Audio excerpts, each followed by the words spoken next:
There were times that I wished I would have been in a serious combat uh, incident where I was missing a limb, so everybody could see that there was something wrong that I was overcoming. That was a very difficult thing when you're having trouble walking or picking up your kid, but when people see you, they think everything is fine and like, oh, I heard something's going on, but you look like you're good to go. Um, that was definitely a difficult thing to deal with. Before I got diagnosed, I started finding things that were helping slightly with the way I felt day to day.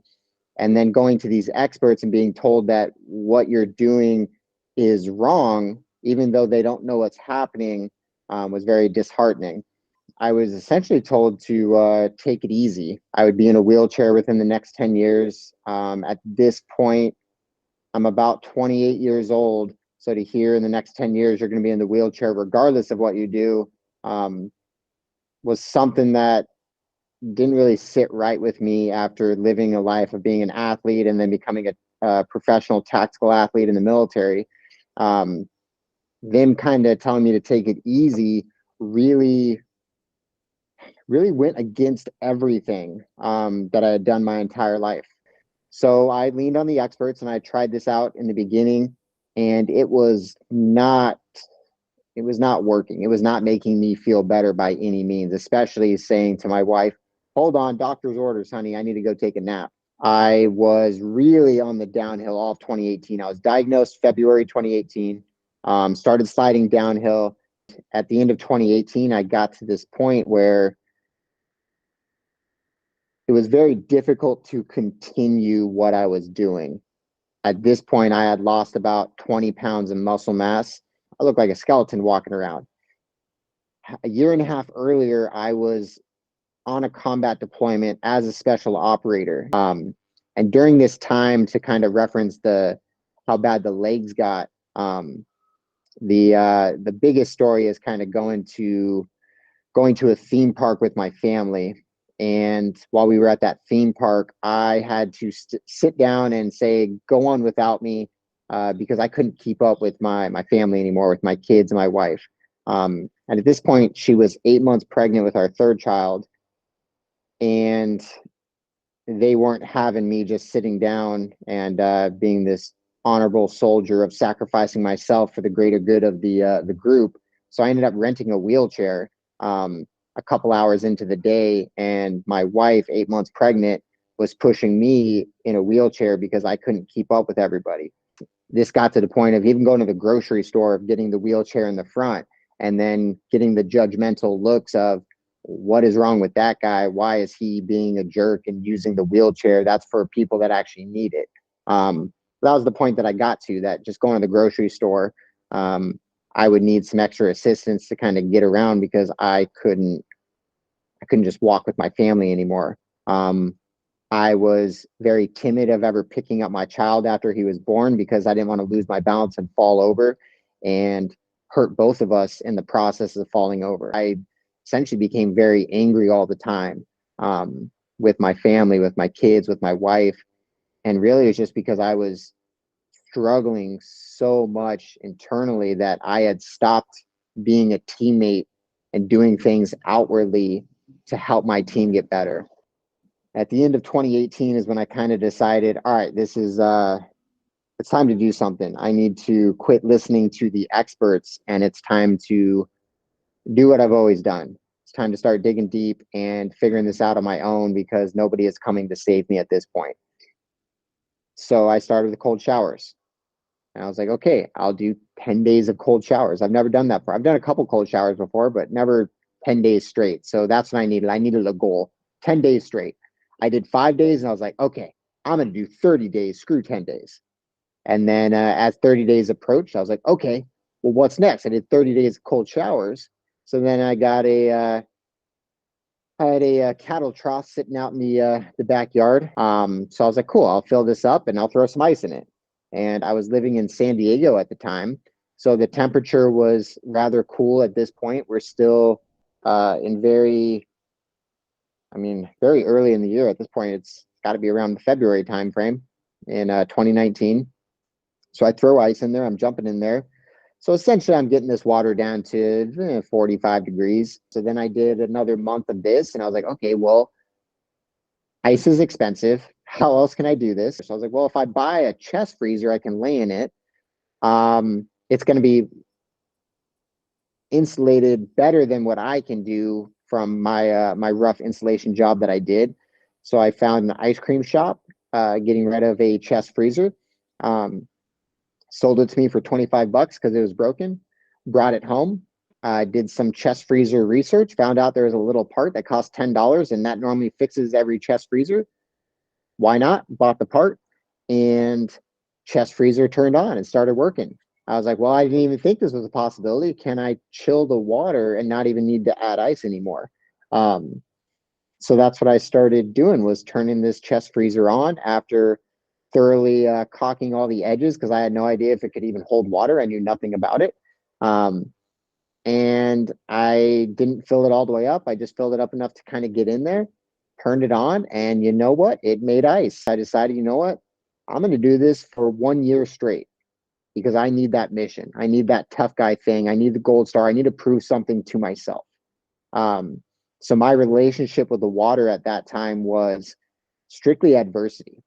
I approached getting into the water as if I was stepping into a fight that I knew I was going to lose, but just showing up into the arena was giving that gold star and giving it my all for that 3 to 5 minutes, sometimes 10 minutes, and putting up a good fight. That's how my relationship with the water started, was I was fighting the water. I did deliberate cold for every single day of that year. Um, and it was awful. It was miserable. It sucked. I had a terrible relationship with the water. But you know what? I showed up, I could fight, and I got a gold star every single day that I got into the ice bath and got back out. And it accomplished what I was trying to do. And then I got to day 365, didn't miss a single day of deliberate cold. I did day 366 to break 1 year. And then day 367, I did not get into ice water to intentionally break the streak so I could start rebuilding this relationship with the water. And then the cool aspect that happened as this progression was taking place and I was constantly running experiments on myself, I started learning that there is something to my core temperature, this internal temperature. As my core temp heated up, the MS symptoms, all these residual symptoms, got worse and essentially flared up while this was happening. Um, so I started playing with getting cold and working out. And during that time of 2019, I started figuring out if I got cold, I could actually do a workout successfully. So I started working out after the cold water. And from everything that I understood at this point, that was counterintuitive to what the cold was doing. You're supposed to work out, then get cold, release all that lactic acid, and really drop that core temp to promote the muscle healing. That's the only way I had ever seen it incorporated in this athlete world that I was in. So getting cold before was very counterintuitive to doing a warm up before a workout and prepping your body, but it was working. I would get cold, I would do a successful workout, and I started getting stronger again. I started deadlifting with 95 pounds on the bar, and I got up to 135 pounds on the bar. I started boxing again, where I could throw 3 punches in a row and not fall over. And I started working on my kicks again. And all of a sudden, these things that were supposed to be out of my grasp for the rest of my life, I started retraining my mind and my body to be able to do these things. And it really started off with figuring out that if I get cold, I can physically do these things. And then using the cold as this magical physical reset button of, if I worked out and I pushed myself a little too hard and I started getting hot and I started getting my wobbly, shaky legs, and my vision started to blur, and these little signs that I started learning about myself, I would stop my workout and jump back in the ice bath. And then it would be like a physical reset of getting back down to this baseline that I wanted to be at. So I started being able to work out, not only work out, but I started to get cold again after the workout.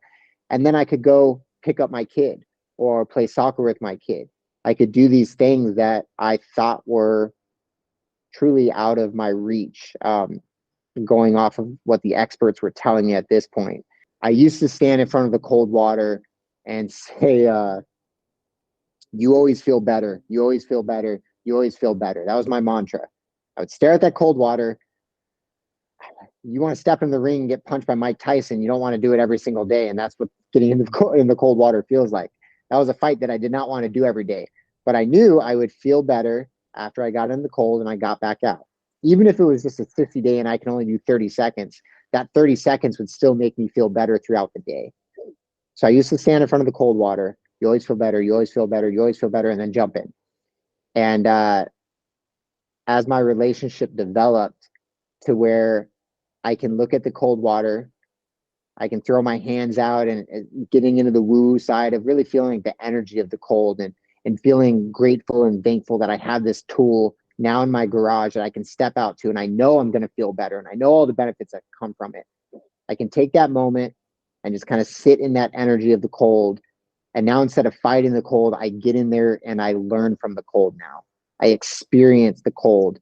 Talking about meditation and breathing and all these things, I never really believed in them. I didn't understand them. It was all just a bunch of woo-woo crap. But getting into the cold really became my moment of peace, of just being inside of my body and not being anywhere else.